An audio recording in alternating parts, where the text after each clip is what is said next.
Nós estamos trabalhando uma série chamada Espírito Santo. Espírito Santo. Não existe vida cristã sem a presença do Espírito Santo. Não existe. Você pode ser um bom frequentador de igreja, você pode já ter ouvido falar muito a respeito de Jesus, você pode ter aí uma Bíblia aberta lá na tua casa, no Salmo 91, você pode ser alguém bonzinho, que não bebe, que não fuma, que não faz nada de errado, marido de uma mulher só, mas se você não for cheio do Espírito Santo, você está fora.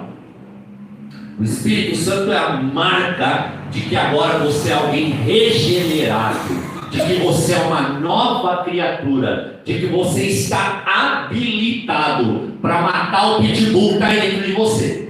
Sabia que dentro de nós, uma figura muito linda que um pastor um dia trouxe ao nosso coração, é que dentro de cada um de nós existem dois cachorrinhos. Um é o pitbull e o outro é o poodle.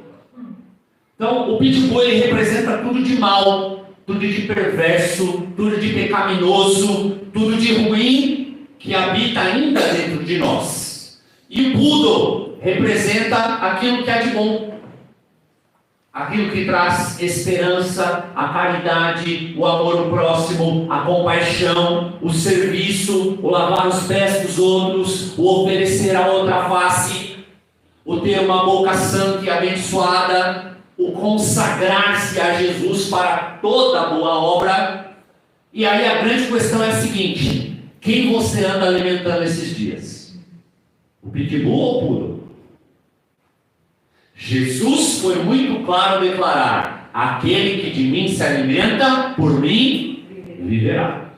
Então, querido, por isso a importância de você estar aqui, de você vir aos cultos, de você se envolver com a igreja de Deus, de você estar plantado na casa do Senhor, porque plantados na casa do Senhor, diz o texto, florescerão. Então, sempre que você sai da sua casa, deixa o seu lar, vem à igreja, vem ouvir a palavra de Deus, está se dispondo a servir na igreja, amar o próximo, o Senhor vai te abençoar. Enquanto você cuida das coisas de Deus, Ele vai cuidar de você. Olha que maravilhoso isso. Olha que tremendo, que abençoado. E nessa série Espírito Santo, nós estamos falando a respeito dos frutos do Espírito. Como é impossível viver uma vida sem o Espírito Santo, nós precisamos conhecer quem é essa pessoa. Porque o Espírito Santo é demonstrado na palavra de Deus como uma pessoa. Sabe por quê? Porque o Espírito Santo se entristece. Porque o Espírito Santo tem ciúmes de você. Você sabia que o Espírito Santo tem ciúmes de você? Quando você está lá assistindo televisão, doando todo o seu tempo para as coisas do trabalho, doando todo o seu tempo para o entretenimento, para todas as coisas que vão suprir as suas necessidades do físico, da carne, mas você não tem contato e intimidade com o espiritual, o Espírito Santo fica triste. Olha só, gente, que coisa espetacular. Deus, na sua infinita misericórdia e bondade, além de dar o seu Filho unigênito para morrer na cruz do Calvário por cada um de nós e nos purificar de todo pecado, toda injustiça, Ele ainda envia o Espírito Santo para morar dentro de nós. Olha que coisa maravilhosa, que coisa tremenda. E o Espírito Santo é aquele que nos ensina tudo o que nós devemos falar e fazer. Então, é importante nós conhecermos os frutos do Espírito, o fruto do Espírito Santo. Então, o texto-chave, Gálatas 5:22, vai cair na tela para vocês, declara o seguinte, que o fruto do Espírito produz. Eu gosto da versão onde diz que ele produz. Dentro de mim e de você, amor, alegria, comigo, gente, paz, paciência, amabilidade, bondade, fidelidade, mansidão e domínio próprio. Não há lei contra estas coisas. De que lei o apóstolo Paulo está falando? Existem duas leis que regem o universo: a lei do pecado e da morte, A lei do pecado e da morte entrou através da vida de Adão, do primeiro homem, nada. E a genética de Adão, a natureza dele, passou para toda a humanidade. Imagine que você é uma forma de bolo. Tem umas formas de bolo mais grandonas aqui, né? Tem umas mais pequenininhas, que é aqueles bolos de caneca. E tem uma que é aqueles bolos gigantão, que a Carla gosta de fazer. Mas imagine-se como uma forma de bolo. Imagina que Adão era uma forma de bolo e essa forma cai no chão. E ela amassa. Mas Deus continua usando essa forma. Só que o que vai acontecer? Todo bolo que for feito nela, Davi, vai ser torto. Ele vai ser perfeito? Não. Quando você, como que fala, Lu? Quando você... Quando você tira o bolo, desinforma de desinformação. Quando você desinforma o bolo, ele vai sair lá com aquele machucadinho, com aquela parte torta, porque a forma caiu no chão. Você pode fazer bilhões e bilhões de bolos, bilhões e bilhões de seres humanos, eles vão ser tortos. Mas aí vem Jesus Cristo e vem na cruz do Calvário e dá a sua vida por mim, por você, e Ele nos faz novas criaturas. E Ele vem com a lei do Espírito da vida, e o texto lá de Romanos vai dizer que ela aniquilou a lei do pecado e da morte. Olha que bênção nisso. Maravilhoso. E agora você é alguém cheio do Espírito Santo. E quem é cheio do Espírito produz frutos. Produz amor.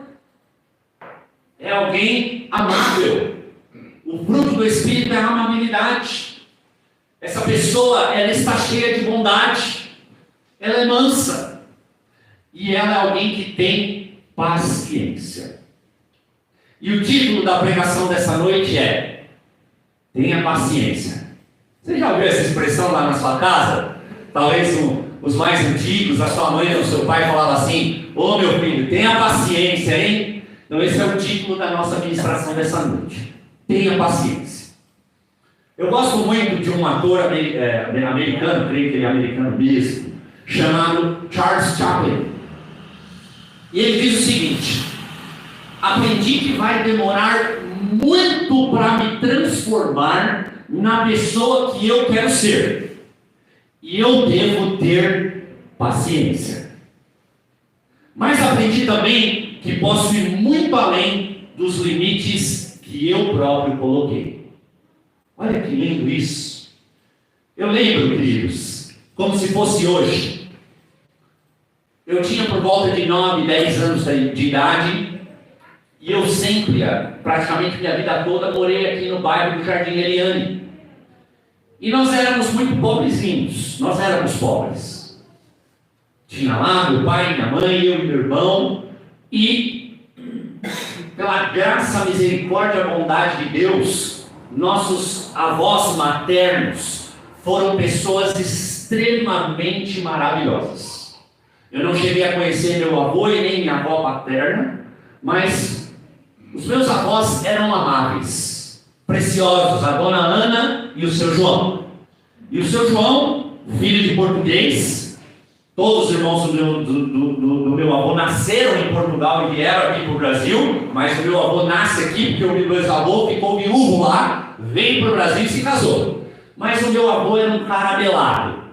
Sabe esses caras que é uma festa que faz todo mundo dar risada, que reúne toda a família? Então todos os domingos nós estávamos lá na casa dos meus avós, aqui na Vila Formosa. Eles vinham visitar a gente e eu lembro que era um tempo maravilhoso. Todas as vezes que nós estávamos de férias, meu irmão e eu, são 3 anos de diferença, nós ficávamos na casa dos nossos avós e a gente não queria ir embora para casa.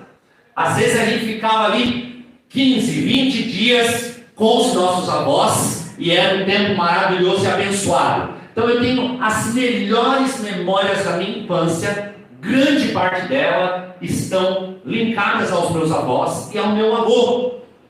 E ele era um cara muito excêntrico, muito bonachão, muito cômico, é uma figura rara. Um amigo meu diria que ele é uma figura rara da Tasmânia. E ele se vestia de Papai Noel.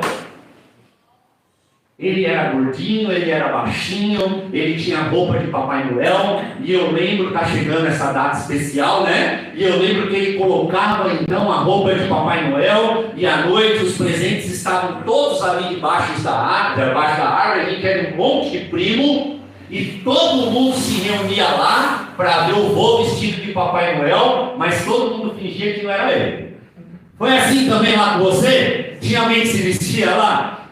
É uma bênção, né? Tem gente que fala que Papai Noel é do diabo.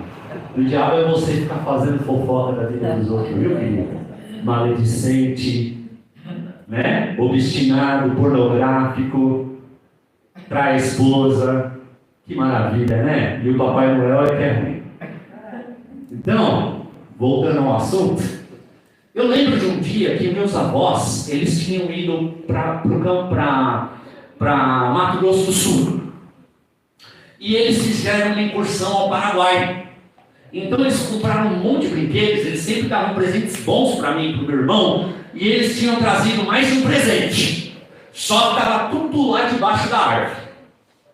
E eu e meu irmão estavam doentes, porque na época nem tinha pilha direito. Então a gente sabia que eles tinham trazido um ioiô, que quando você jogava ele brilhava no escuro. Vocês lembram disso? Era aquele ioiô que estava girando e ficava brilhando. E aí eu comecei. Criança é extremamente impaciente. Então eu comecei. Eu quero brinquedo agora. Eu quero brinquedo agora. E aí fui na minha avó, que era mais durona, nada feito. Aí fui na minha mãe, que era mais assim, tal. Ah, não, vamos ver, vamos ajeitar, sabe como que é, e tal. As crianças estão ficando doentes, não querem comer. Ah, abre logo esse aí. Tem outros presentes embaixo da árvore. Então vamos abrir logo esse aí, dá logo esse aí para eles. E eu lembro que quando eu fui abrir aquele ioiô, ele era todo delicado, vindo do Paraguai. Na minha impaciência, o ioiô cai no chão da dor. E quebrou. Queridos, eu queria me matar. Mas eu estava tão afoito para ter aquele presente nas minhas mãos, que ele quebrou ao abrir. Existem várias atitudes e comportamentos vividos e praticados pelos seres humanos ao longo dos séculos. Nós somos uma raça em evolução, é verdade. Mas se tem algo que não combina com as crianças, é a paciência. Criança é impaciente ou não é? Sim. Vocês têm netos lá em casa, os filhos, eles são impacientes? Eles são, né? Não adianta. E sabe, queridos, eu tenho para mim que a impaciência, ela quer atuar dentro de nós, adultos e cristãos, o tempo todo. E ela quer nos induzir a nós nos tornarmos imaturos, crianças na fé, meninos de alma. E a impaciência, ela promove dentro de nós, pelo menos, 3 consequências extremamente negativas, nocivas para as nossas vidas. A primeira é que a impaciência, ela nos leva a perder ou estragar grandes presentes que Deus quer nos dar. Veja que eu estava tão impaciente para abrir o presente, que no final eu não pude nem desfrutar dele. E quando nós nos tornamos pessoas infantis na nossa fé e meninos de alma, muitas vezes nós estragamos ricos e abençoados presentes que Deus quer dar para nós. A segunda consequência desastrosa da impaciência é que ela entristece o coração das pessoas. Não só o nosso próprio coração, já que por muitas vezes nós ficamos frustrados por não controlar esse sentimento dentro de nós, mas a impaciência também chateia o coração daqueles que estão à nossa volta. Quantas vezes a sua falta de paciência fez você machucar alguém tão amado seu? Às vezes, em virtude de uma palavra mal colocada, em outras situações, por causa de uma atitude ou um gesto imprudente ou explosivo da sua parte. Terceira consequência trágica da impaciência em nós é que ela nos impede de progredir. Repita comigo: a impaciência me impede de prosseguir. Ela nos limita no crescimento, ela nos faz involuir tanto nos nossos relacionamentos horizontais quanto nos nossos relacionamentos verticais. Percebe a cruz? A cruz fala de relacionamento horizontal, você com o seu próximo, você com seus familiares, você com seus amigos, você com aqueles que você ama. E o seu relacionamento com Deus Elohim, Pai, Filho e Espírito Santo. Então, amados,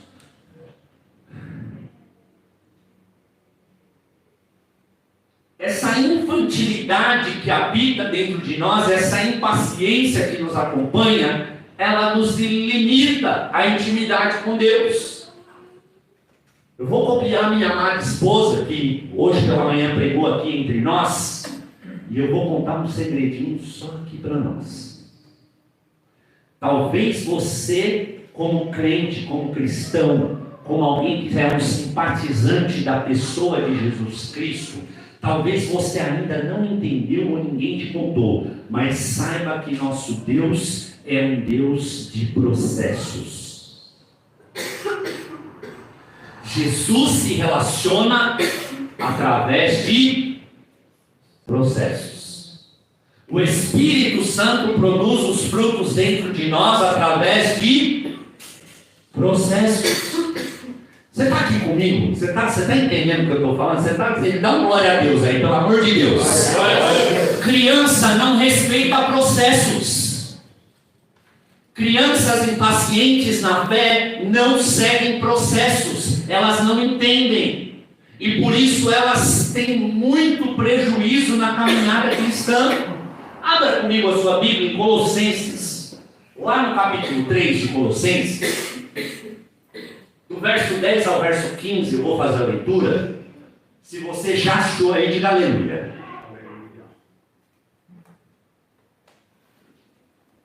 Olha o que o apóstolo Paulo vai nos ensinar.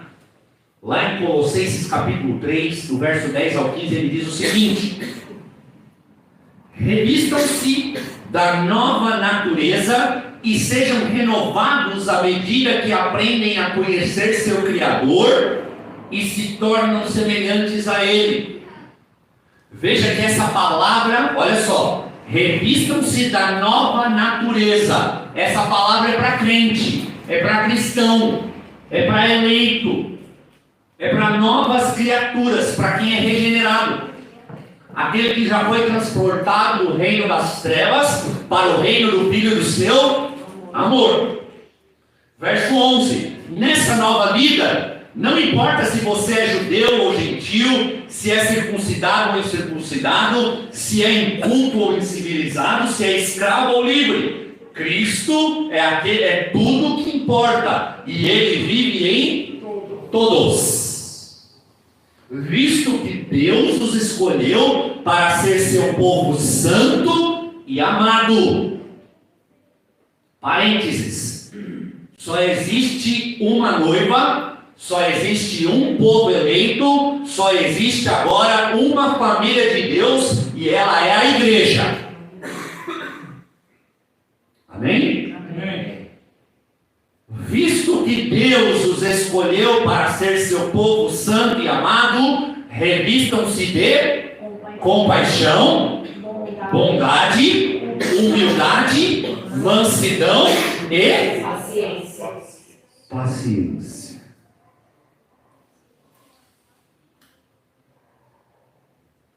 A paciência faz contra as ofensas o mesmo que as roupas fazem contra o frio.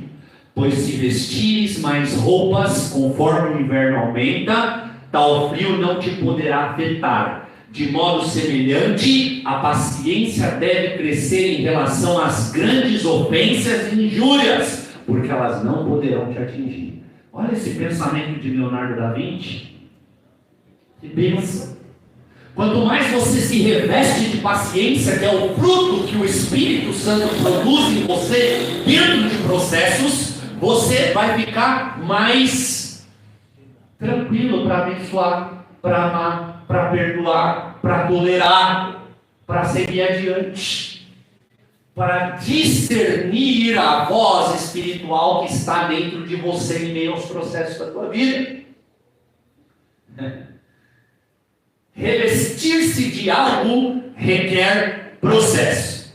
Semana que passou uma pessoa muito querida, amada do meu coração, uma bênção ela é, uma irmã preciosa, ela me perguntava a respeito disso, né? Ela está muito inquieta, porque nós amamos os nossos familiares e queremos ver todos os nossos familiares salvos. É verdade. Então nós precisamos buscar, nós precisamos orar, nós precisamos clamar ao Senhor para que salve, né? E é um processo difícil, porque nós amamos aqueles que estão à nossa volta. E aí ela me dizia, tal, o que eu faço, perguntando estratégia, o que eu posso fazer, tal, e como que eu vou fazer. E eu fui dando umas instruções e disse para ela: revista-se de autoridade. Revista-se de autoridade. Revestir-se é processo. Engraçado, queridos, deixa eu falar uma coisa para você. Quantas vezes nós já lemos esse texto de Gálatas 5:22 ao longo desses meses? 1, 2, 3 ou mais? Olha só, nós lemos esse texto de Gálatas 5:22 por diversas vezes, uma dezena de vezes. Mas eu vou falar algo aqui agora que poucos pensaram, ou talvez ninguém refletiu a respeito. Quantos aqui de vocês já tiveram o privilégio de plantar uma árvore frutífera? Alguém? Eu já tive. Quantos de vocês tiveram o privilégio de ter uma árvore dentro de casa, frutífera, no quintal dos pais, dos avós? Vocês já tiveram? É bom, gente, é gostoso. Eu tive essa grande experiência lá na casa dos meus pais. É um terreno grande, 12 por 30 praticamente, e ele tinha lá um pé de mexerica e tinha um pé de caqui. E era engraçado, sabe por quê? Porque existia um processo ali e eles, muitas vezes, eles floresciam, brotavam na mesma estação. E o pé de mexerica, ele ficava mais no canto, na subida da casa dos meus pais, porque tem uma rampa, e aquele pé de mexerica era abençoado. Meu Deus do céu, era a mexerica dar com pau. Tinha mexerica para todo mundo. Toda vez que dava ali, as mexericas eram 100, 150 mexericas, e a gente colhia e caía, e dava para vizinho, dava para os outros, e fazia suco de mexerica, e a mexerica era uma delícia. Só que eu quero dizer para você, a árvore era feia. Era uma árvore toda retorcida assim, ela ia crescendo na parede, junto da parede, e ninguém quase que não a via, só que prestava atenção. Mas ela dava tantos frutos que ela sobrepujava o muro do vizinho. E no centro da casa, logo à frente, depois da garagem, o portão era aberto, tinha um pé de caqui. Quantos gostam de caqui? Levanta a mão. Meu Deus do céu. E aquela árvore, aquele pé de caqui era bonito. Mas ele era lindo.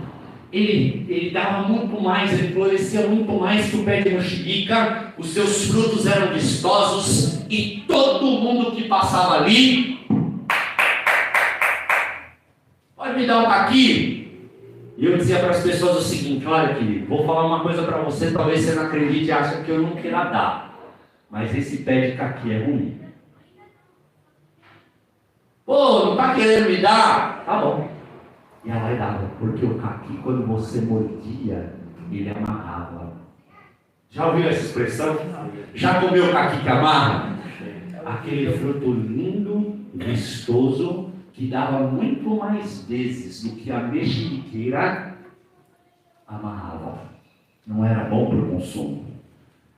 Então, queridos, eu quero trazer para o coração de vocês que Deus quer produzir dentro de nós o fruto da paciência, o fruto do Espírito. E que Deus nos livre de ser pé de caqui. Está cheio de pé de caqui dentro da geração gospel da igreja. É o cara descolado, é a mina descolada, é aquela que canta, aquele que canta, que vai para a mega igreja, que tem as produções gospels, o show gospel, tem uma Bíblia muito legal, muito descolada, está sempre lá na igreja com a galera, está sempre junto com todo mundo, está sempre na vibe, mas quando você morde a fruta, amarra, porque por dentro é ruim.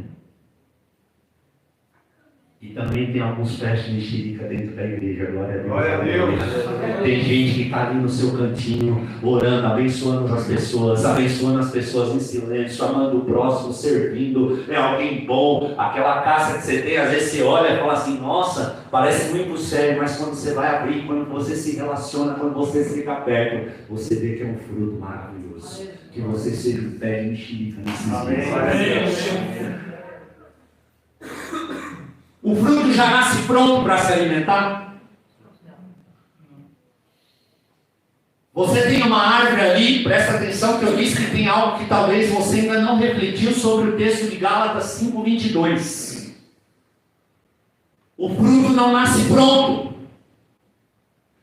Ele vai brotar, ele não nasceu o fruto aqui, ó, pode tirar, pode comer, pode dar para os outros, vai alimentar os outros e está tudo bem. Não! Todo fruto passa por um processo de amadurecimento. E o amadurecimento do cristão vem através de fatores internos e externos. Assim como uma árvore frutífera depende da luz do sol, da água, dos nutrientes, de adubagem e de terra fértil para crescer, assim nós cristãos também dependemos da meditação nas Escrituras Sagradas, do relacionamento com Deus e nossos irmãos, de uma igreja saudável e séria, de pastores segundo o coração de Jesus e principalmente de processos. Principalmente de processos.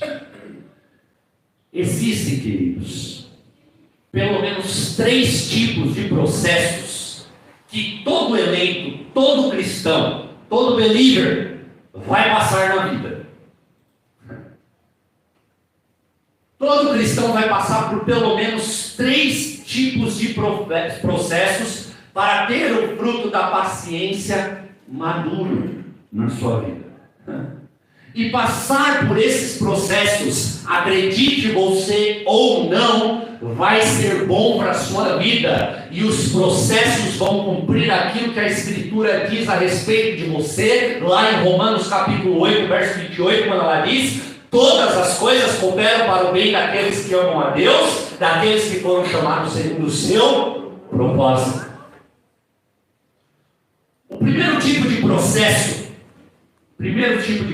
que todo cristão vai passar são os processos chamados naturais.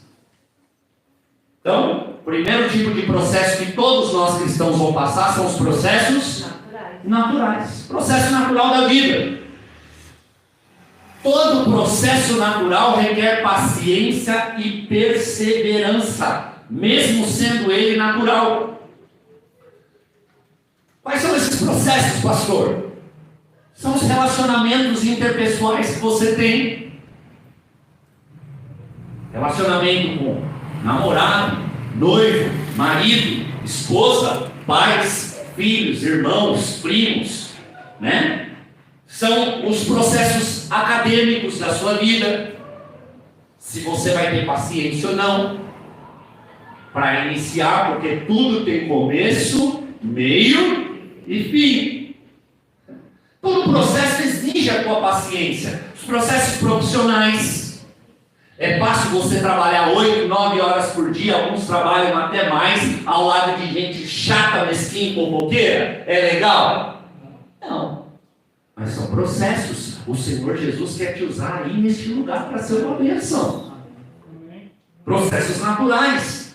As amizades que nós adquirimos ao longo da vida, os negócios que nós fazemos e entramos, pode ver que alguém sem paciência é com certeza alguém mal sucedido na maioria desses processos naturais.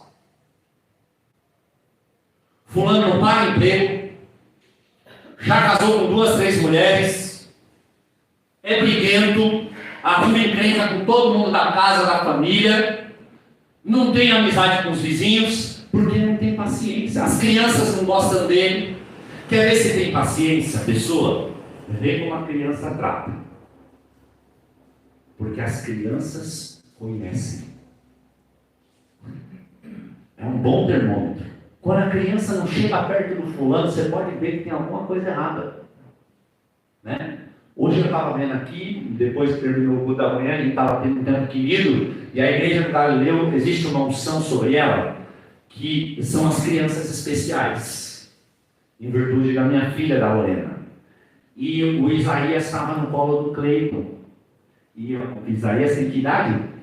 2 aninhos. 2 aninhos. E ele abraçou o Cleiton assim, tão gostoso, que se tem uma pessoa que tem paciência, é o Cleiton.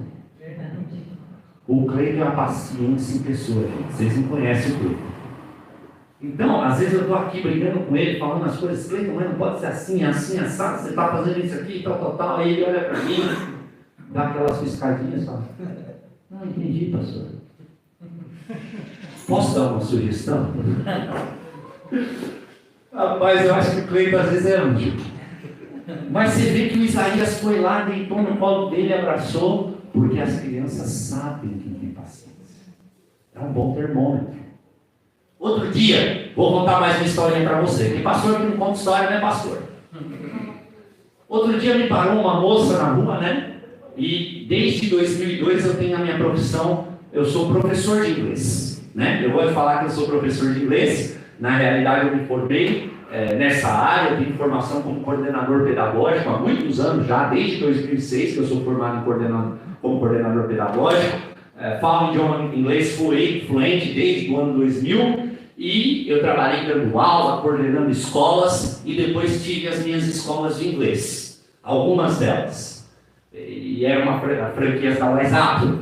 E aí então, eu sempre dei aula para famílias, algumas famílias ricas, né? Para a família Setúbal, né? Para o Angeli e algumas outras personalidades, jogadores de futebol. E eu ainda faço esse trabalho de lecionar porque eu amo lecionar. Quero mandar um beijão aí para todos os professores do Galileu Kids, que Deus abençoe vocês são uma bênção, que hoje é dia do professor. Certo, Lu? Certo, Davi? Vamos aplaudir os nossos professores aqui. A Luciana, o Cleiton, está cheio deles aqui. São uma bênção, os professores são uma bênção. E eu falo que eu sou professor de inglês. E aí uma querida me parou na rua e me reconheceu e falou assim, doutor querido, eu queria fazer algumas aulas de inglês, né? Porque eu quero aprender inglês e tudo mais. E eu disse para ela, que bom, querida, que bom, para que seria? Não, eu quero viajar, porque minha filha mora no exterior, eu também quero estar no exterior e eu preciso aprender o idioma inglês. Então, eu decidi que agora eu vou falar inglês. Eu falei, que bom, que alegria, e no que eu posso te ajudar? Ela falou, não, eu gostaria que alguém fosse muito bom para me dar aula. Falei, bom, eu estou aqui para te servir. O preço é X e o tempo é Y. Ela olhou para minha cara. Sabe quando a pessoa dá aquela murchada assim? Meio que foi. Ela falou, não, eu não tenho muita paciência para isso. A nossa vida é feita de processos. Talvez ela falou assim, mas não tem outro jeito não pode ser mais rápido. Ela queria que eu fizesse um download de todo o meu conhecimento para ela, assim, sabe? Por um preço de banana. Falei, querida, eu estudei a vida inteira para fazer isso aqui para você, mas fique em paz. Faz o Duolingo. Você vai aprender bastante, viu? Fique em paz. Segundo processo. Primeiro processo é um processo natural. Todo cristão passa por processos naturais. Tenha paciência com as pessoas.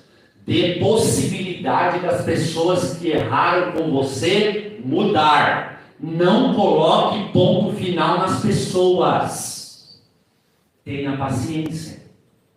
Segundo processo, tipo de processo, são processos espirituais malignos que ocorrem por causa da nossa impaciência. Vou repetir para você. Existem processos sobrenaturais malignos que ganham espaço, que ganham autoridade, que ganham vida dentro das nossas trajetórias por causa da nossa impaciência. Sabia disso?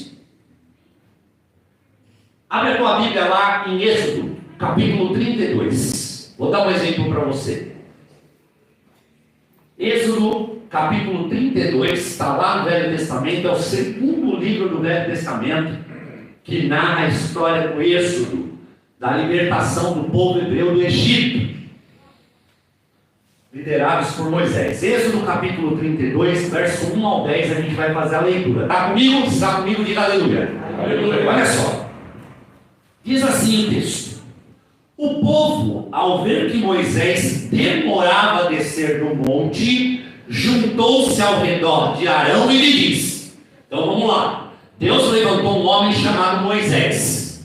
Moisés, que era o filho da irmã de Faraó, e Moisés faz um processo para libertar o povo da escravidão do Egito. Então Deus envia aquelas 10 pragas ao povo do Egito. Quando eles saem de lá, eles vão para um lugar para adorar a Deus. E então quando eles se chegam de frente ao Mar Vermelho, não tem saída. E lá em Êxodo capítulo 3, Deus vai dizer assim: Moisés, porque clama a mim, diga ao meu povo que marche. E quando ele pisa naquele mar, o mar se abre. E aquele povo então começa a estar dentro do deserto para chegar na terra prometida. Como Deus escolhe esse povo, Deus diz para eles: bom, vocês não serão como os outros povos que adoram a deuses pagãos e falsos de forma errada. Então eu vou dar para vocês os meus mandamentos. Eu vou colocar para vocês a forma que eu quero ser adorado. E vou dar para vocês uma constituição. E então Deus chama Moisés, e Moisés vai subir no monte. E Deus está ali fazendo a narrativa de como ele quer ser adorado para Moisés. E Moisés tinha um irmão mais velho. Esse irmão se chamava Arão. E ele era alguém do povo, ele já era um líder entre o povo hebreu, desde lá na parte do Egito. Então, quando eles veem que Moisés está se demorando, eles pensam então que eles vão morrer, que vai acontecer desgraças com eles ali, porque eles não tinham Deus para adorar. E eles se ajuntam ao redor de Arão, irmão de Moisés, e diz: vem Arão, faça para nós deuses que nos conduzam. O homem que nos tirou do Egito não sabe o que aconteceu. Respondeu-lhes Arão: tirem os brincos de ouro de suas mulheres e de seus filhos e suas filhas e tragam para mim. Todos então tiraram os brincos de ouro e os levaram a Arão. Ele deu e os fundiu, transformando tudo num ídolo que modelou com uma ferramenta própria, dando-lhe a forma de um bezerro. Então disseram: eis aí os seus deuses, ó Israel, que tiraram vocês do Egito. Vendo isso, ele ficou um altar diante do bezerro e anunciou: amanhã é uma festa dedicada ao Senhor. Na manhã seguinte ofereceram holocaustos e sacrifícios de comunhão. O povo se assentou para comer e beber, e levantou-se para se entregar à farra. Veja que a impaciência, que o medo que havia dentro deles, que aquela angústia que havia dentro de cada um do povo hebreu, aquela ansiedade maldita que por vezes bate na porta do coração dos cristãos também, ela veio e os levou a pedirem a Arão que fizesse um Deus para eles. E Arão fez, porque você imagina o medo de Arão: esses caras vão me matar aqui. Já conhecia a maldade deles, então Arão fez. E aí olha o que acontece no verso 7. Então o Senhor disse a Moisés: desça, porque o seu povo... Olha só, Deus não falou o meu povo. Presta atenção. A Bíblia é feita para ser meditada nela. Bem-aventurado o homem que medita na lei do Senhor de dia e de noite. Salmo 1. A Bíblia não é para você ler. A Bíblia não é um livro como Potter ou como aqueles livros do J.A. Tolkien que você vai lá e lê, passa o olho e lê, está tudo bem, ou faz um resumo para o professor para falar do livro. Não. Você precisa meditar. O Senhor disse a Moisés: desça, porque o seu povo, que você tirou do Egito, corrompeu-se muito depressa. Qual que é o sinônimo de alguém que tem muita pressa para ficar fazendo as coisas e ver as coisas acontecer? Gente que tem muita pressa é gente impaciente. Muito depressa se desviaram daquilo que lhes ordenei, fizeram um ídolo de forma de bezerro, curvaram-se diante dele, ofereceram-lhe sacrifícios e disseram: eis aí, ó Israel, seus deuses que tiraram vocês do Egito. Disse o Senhor a Moisés: tenho visto que meu povo, este povo é um povo obstinado. Deixe-me agora para que a minha ira se assenta contra eles e eu os destrua. Depois farei de você uma grande nação.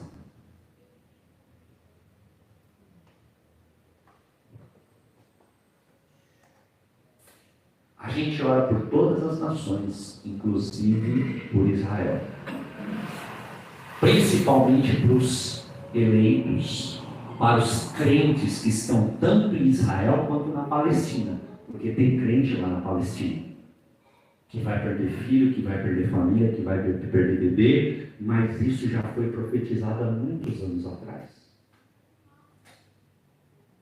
Jesus falou que nos fins dos tempos a maldade se multiplicaria. E é isso que está acontecendo. Quantas e quantas pessoas que eu conheci dentro da igreja, gente que tinha mais talento que eu, gente que conhecia mais da Bíblia que eu, gente que era mais carismática do que eu, mas que infelizmente pela dureza de coração e pela impaciência destruíram a si mesmos e as suas famílias. Não entraram no processo espiritual do descanso. Ter paciência é descansar no Senhor. É crer que aquele que prometeu é fiel para cumprir. Vocês viram que o processo maligno acontece mesmo? Terceiro e último tipo de processo são aqueles em que Deus nos prova a fim de que o fruto do Espírito amadureça em nós. Presta atenção para você não confundir. Tiago vai dizer lá no capítulo 1, irmão de Jesus, que Deus não tenta a ninguém.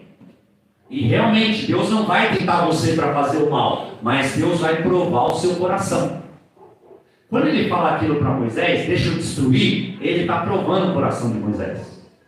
Ele está vendo se o coração de Moisés está mesmo naquele negócio. Que Moisés podia mesmo falar: destrói todo mundo aí, realmente.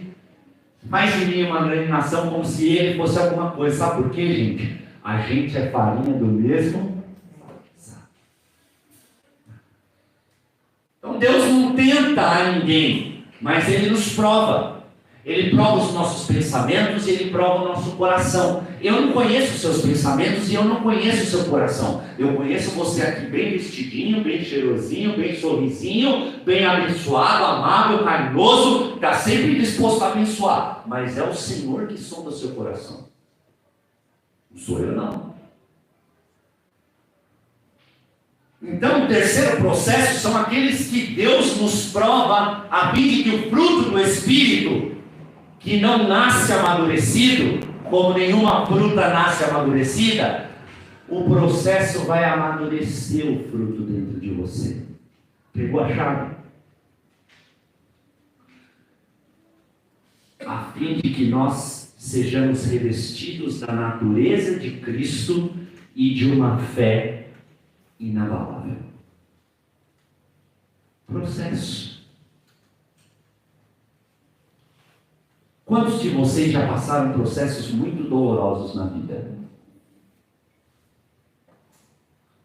Sabe qual é a diferença? A diferença é aonde está colocada a sua fé. Aonde está posto o seu coração. O livro de Provérbios, lá no capítulo 3, vai dizer que nós não devemos nos estribar, nos apoiar no nosso próprio entendimento. Nós temos que recorrer a Deus, que é todo poderoso e sabe de todas as coisas. E Ele tem um fim bom para você. Pensem os pensamentos que tenho a vosso respeito, diz o Senhor, pensamentos de paz e não de mal, para dar o fim que você deseja. Então, querido, o Senhor quer criar dentro de você um fruto maduro para que você possa alimentar a si mesmo e alimentar pessoas à sua volta. Isso é o cristianismo. Isso é o servir, é o lavar os pés, é o amar, é o dar, é aquele amor de 1 Coríntios capítulo 3, que tudo suporta, que tudo espera. Só um cristão que tem frutos maduros dentro de si pode alimentar a si mesmo e a outros. Você vê que maravilhoso isso? Isso é uma chave espiritual gigantesca. E você deve avaliar em que fase do processo estão os frutos que são produzidos pelo Espírito Santo dentro de você. E tome cuidado, porque se não tiver nenhum fruto, Jesus vai dizer lá em João 15 que Ele vem e corta.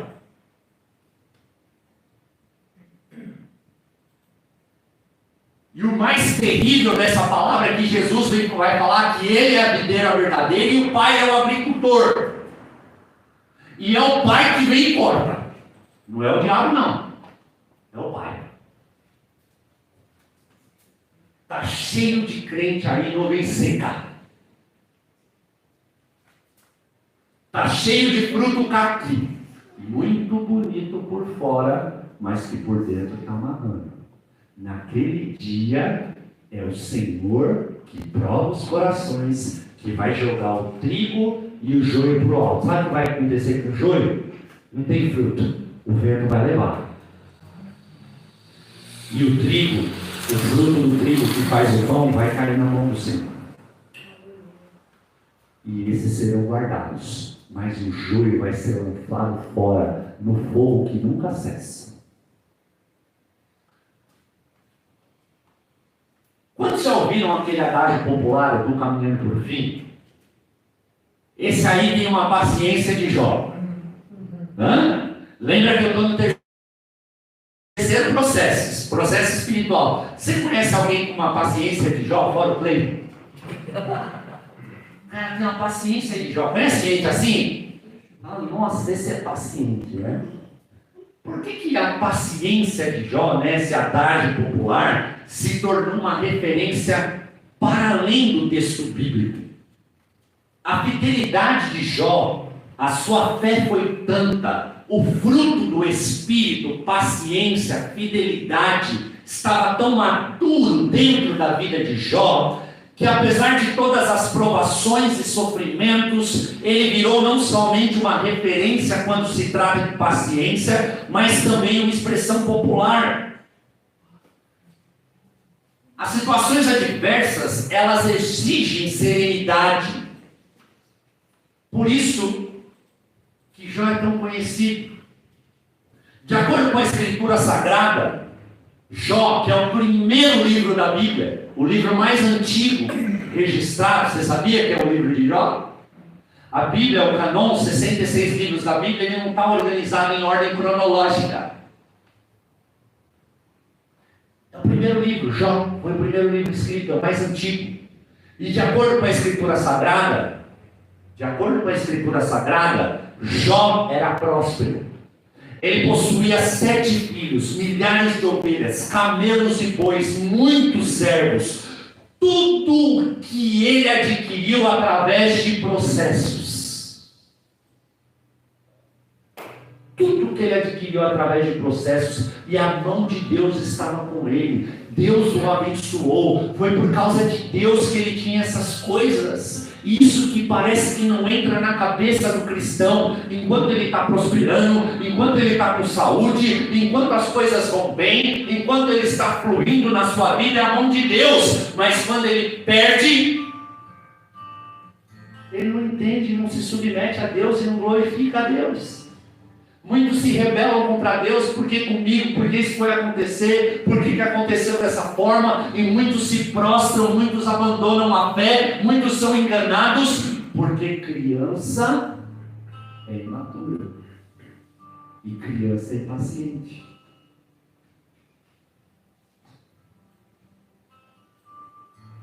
Eu lembro quando meu filho Samuel faleceu. Ele faleceu na quarta-feira, no domingo eu estava com a minha esposa na igreja. Tinha 1 ano de idade. Morreu no meu braço. Eu era pastor de uma igreja de milhares de pessoas. Um pastor auxiliar. E um casal muito querido chegou para mim e o rapaz disse assim: eu não acredito que você está aqui.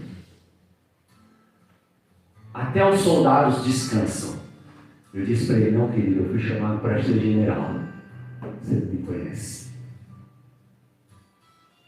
Deus não exige nada das crianças.